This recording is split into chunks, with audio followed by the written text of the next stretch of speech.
समजा उद्याच्या युद्धात आपली फत्ते झाली नाही आणि आम्ही खानाच्या हाती लागलो, समजा असं झालं काका, तर तुम्ही खासा कालकला तरी येऊन जमाव करून मारामारी करून आम्हाला आपल्या बरोबर जमावात घ्या. मग आपण किल्ल्यावर येऊन पुढची योजना मार्गी लावूच. समजलं जी.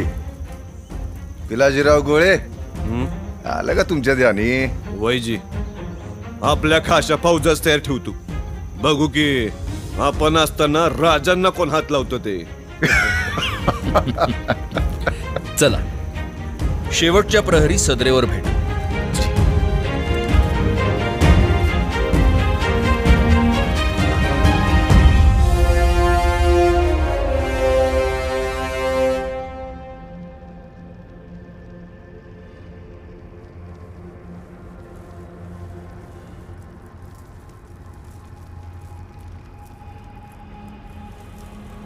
कान्होजी काका जी.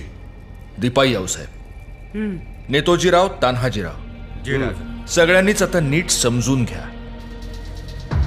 खानाचं सैन्य इथे कोयनेच्या तीरावर बेसावध आहे. इथून 3 वाटा फुटतात. पहिली वाट थेट डोंगर चढून इथं वर भेटीच्या ठिकाणी म्हणजे जनीच्या टेंबापाशी येते. दुसरी वाट बोचेघळीच्या घाटातून खाली उतरून किल्ल्याच्या रेडे बुर्जाच्या मागून इथं चोर दरवाजापाशी येते. आणि तिसरी वाट पारच्या अलीकडून या मधल्या जंगलातून थेट गडाच्या महादरवाजापाशी येते.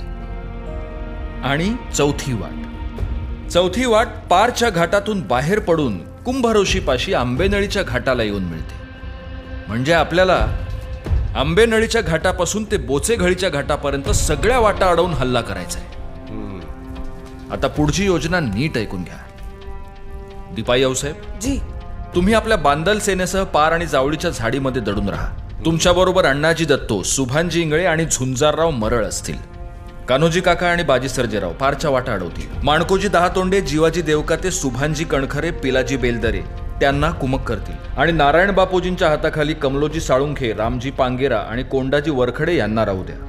हैबतराव आणि बाळाजी नाईक शेळीमकर बोचेघळीच्या घाटामध्ये आपल्या सैन्यासह असतील. नेतोजीराव, राजा, इशारतीच्या तोफा होताच तुम्ही डोंगर माथ्यावरून खाली आणि थेट हल्ला करा.